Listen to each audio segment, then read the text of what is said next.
Hello, everyone. Welcome back to Accessible Horizon Films. I know it's been a while since we posted any videos because we have been working on a few productions, 2, 3 films, and I've been writing, a couple of projects. So here we are. Actually, this video was something that I wanted to post a long time ago, but only now I'm just getting a chance to do that because this video was shot actually more than a year back. This was around the time of the second lockdown, which was last year, 2021 lockdown, and this video is kind of important or significant for me or for us who made the video because there were a lot of things that we talked about in this video, but this is only a portion of what we actually wanted to talk about. So let me tell you a little brief about what this video is about. I don't know how many of you among our subscribers or those who follow Accessible Horizon Films are aware of the independent film scenario in India and around the world internationally. I am a very passionate champion of independent film. Not that I'm against commercial cinema, but just that I feel independent cinema has a lot more voices, newer voices, and narratives that we don't get to see anywhere else. And recently, I mean, independent cinema has been there for a long time, and recently there's this other thing, a subsect of independent cinema, which is truly independent cinema, which is what we are talking about in this video. So I basically a few friends, Ashay and Arvindan. They are both filmmakers. We meet on a regular basis and just discuss about cinema in general. And so this particular video, we talk about how we can create films, how we can make films without a lot of resources. Because as you know, generally filmmaking has a lot of filmmaking needs a lot of resources, needs a lot of money, needs a lot of people, and it's much more than just taking your pen and just writing a script and making a film. So we just talk a little bit about how, or is making truly independent cinema viable. That is, you can even make a film independently without a very big crew, with just a small crew of probably less than five or one or two or even one, because I've been watching some YouTube filmmakers who have really inspired me to look at things differently, to look at the paradigm of filmmaking from a different point. So I think we talk a little bit about that, and I hope this is uh, just the start of many videos on truly independent cinema or truly independent film to come from us. And I hope you enjoy this or get some information from this. So let's move to the video. So this is why this this movement appeals to me personally, because I find that uh, even big directors like David Lynch and like other like auteurs basically, they have tried so hard to maintain creative control. George Lucas also had it for so long, and they had to fight against a system that doesn't want you to have that control. So they did it in their way because at that time that was the reality. But now, if we are smart enough, and as the world is moving into, as we are seeing what is happening, I think this is very much a possibility that we can create things which we are directly sharing with our audience to build a base that will sustain us creatively well enough, at least for now, at least for next say 1 year, 2 year, that we can live a comfortable life in India or where we are living, and also have surplus money for my next project and next project and next project. So, for example, Joel Haber, one of these guys who never went into traditional distribution, he has released everything on YouTube. He gets $6,000 dollars per month from Patreons just to keep doing this. Okay. So he is sustaining just directly on salary basically from the audience, and monthly they are paying, so he creates the stuff. So that is one model that he is doing. He is going completely against it. There is also hybrid variety where you can also release it on YouTube, but also keep it on distribution platform. So you have two sources of it basically, and it's non-exclusive. So there is no problem that it's also available on YouTube and there. I think that is much more sensible for me, at least. I would say I like this approach a lot. That you just like diversifying your where it is, and but the thing that they are saying with respect to this is that first of all keep the budget very low. How we have to come to that point? If you look at like say Joel Haver's film, zero budget film basically, how it is connecting. When you think mentally about these things, you think, hey, zero budget, how is it possible? If I shoot in this room, it won't be interesting, I need this and that. But you see that he is choosing to tell a story which fits with this aesthetic. Nice, yeah. And that is where the creativity lies also, because this is our creativity that we are bringing to the thing. And we, in this space, we can create something so unique just because we are not seeing it as our limitation, but this is our like jumping off point. That we have this, that nobody in the world has this space or like this thing. So this is what appeals to me. I think for me, see, we have seen this kind of independent filmmakers break out, doing their own thing with the resources that they have and everything, which is always.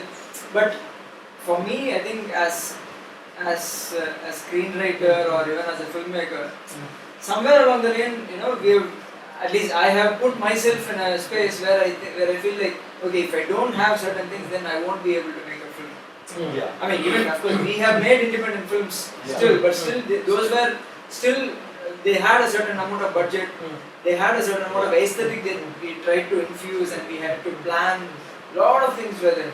And that itself is like, over time I realized that we are not able to. I'm always thinking about perfection. And I'm always thinking about, what, is this script good enough? Because I've written tons of scripts. Yeah. And then now I realize I'm not able to make any of them because there are so many factors that go into making a film. Like obviously everybody knows that. And especially now I see with respect to what is happening around us, the pandemic situation. I feel like we are even limited, but at the same time, this kind of like no budget film which we have been aware of, but now when people are doing it in confined spaces or in very limited spaces, and ultimately what matters in a film is just the storytelling. Correct, yeah, exactly. If we are able to say, like I said, make a story in this room, then we can. And what's stopping us? What's to stop us from us? Because we have a camera, we have a basic whatever sounds setup or whatever. Even your phone is very good at capturing voice. Yes. Yeah. And everybody has a phone. So these things, because I'm going to say that I'm really frustrated right now because, I think we all are in different ways. Yes. But, as so frustrating to not be able to do anything and just keep talking and talking and talking. So for me, when Ashay, again, when we were talking, when he brought this up about folk filmmaking, then I saw this Joel Haver's films. It's aesthetically, it's not, you wouldn't, at one glance you wouldn't really see, okay, you would think, okay, what's the point of it? But then when you actually start watching, or when you actually, there's so much engagement in it, that, okay, you know what, these are things that we, he's somewhere in the US and we are somewhere down here, but we have points of connect. So that is what I think we should be focusing on as filmmakers. So this kind of, this puts less pressure on us to start making. It's about like being authentic, I think. It's a very authentic kind of filmmaking. No, one of the things is that what makes us not do a film, even if you want to do a film, is the fact that there are two things. One is that if you want to actually kind of there is an unlearning that is necessary, at least for me, actually. That unlearning is important. that unlearning has to do with the kind of resource that is required, Yeah. the kind of crew that you should put, Yeah. the kind of logistics which kind of intimidate, Yeah. those things. Yeah. So in those aspects, I mean, at least what I feel is that Yeah. I need to have certain unlearning. Yeah. The other thing which I was not able to kind of crack or come to terms with or kind of figure out how to negotiate that is the so-called sustainability part of it. Yeah. Like, yes, okay, fine, beg, borrow, steal, we can make a film. Yeah. Now what do you do with that? So how many of them will watch? Will if I'm putting some amount of effort or time or whatever resource or something like that, is it possible that through this I can create something else? Yeah. But that was not very clearly answered Yeah. for me till now. Yeah. So then you tend to look up to models which kind of promises, you know, yes, you make this, you will get that much. Yeah. You know, something like that, or some kind of a patronage, Yeah. or some kind of an external funding. Yeah. See, filmmaking is about searching for your next finance. How much ever good films you make. The next film is always a challenge, Yeah. actually. Yeah. So how do we crack that? But now when you tell me about two things excite me for me here. One is to have creative control. Yeah. One. Second thing is being able to kind of distribute. Distribute. Yeah. So these two things are very important. So if supposing these two are kind of Yeah. some way is shown, Yeah. then it really boils down to a very fundamental question as to where does a film start? Does it start with equipments? Does it start with location? Does it start with etc. etc. etc. Yeah. But it starts with a story. Yeah, exactly. Yeah. So if you have a See, and where does story start with? You know, those are the. So we go back to that very fundamental thing. Yes. That is a sort of unlearning. Ah, Because storytelling is something as a child we were all doing Yes. all the time in Yes. our head and Yeah. with our friends.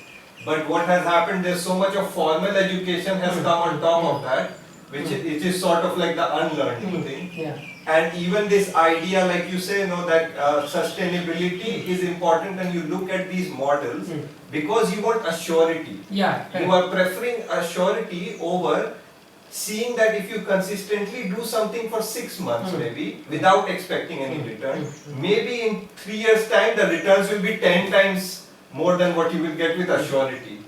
And that is what these filmmakers are not only preaching but also showing. Like Joel Haver was consistently making it for 2 years without much subscriber base.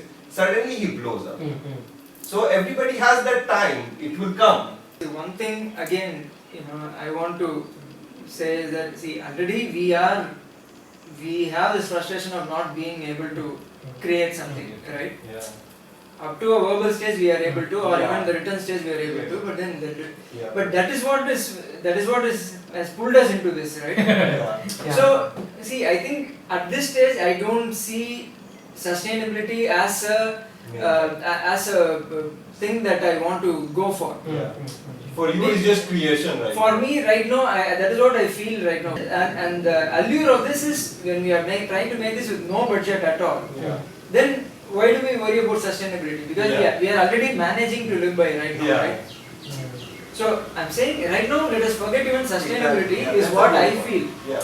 Because at this stage, if Yeah. we think about okay, how are we going to sustain through this? Yeah. I don't think we might be as motivated to this because all systems have told us that Yeah. this way we cannot make money. Yeah. Yeah. We have to, and like this guy has been Joel Haver has been making for 2 years, and suddenly 1 month he got 1 million subscribers Yeah. or something Yeah. like Yeah. that. Yeah. So he didn't really care about of course the underlying we want to say stories, and in the eventuality that our stories connect with a lot of people, Yeah. and then we make money, then that's great. Yeah. Because the traditional filmmaking system does not allow us to do, because we have to go through gatekeepers, Yeah. we have to Yeah, go yeah, of through course. a lot of things to And it also makes sense in the system because when you put so much money, you have to think about returns. Yeah, of course. Yeah. But that is the freedom in this, that basically it frees you because you are not investing anything in it. You are just focusing on the pure storytelling aspect, So at least for the first 2 to 3 projects, I would say, just keep the budget zero or whatever you can take out of your pocket, that's it. And make 3 features. However bad, however good it is, it doesn't matter. Just make it, just make it. By the time this momentum you will gain from it and the learning that will happen, you will surely see that it leads you to a much better place than what we are here right now. At least that is a guarantee. I don't know where. Even between us, I'm saying, between Yeah. us and the other group, Yeah. you know, we have been talking for like what, 2 years? Yeah. Two, Yeah. 2 Yeah. 3 years or Yeah. more, 2.5 years. Yeah.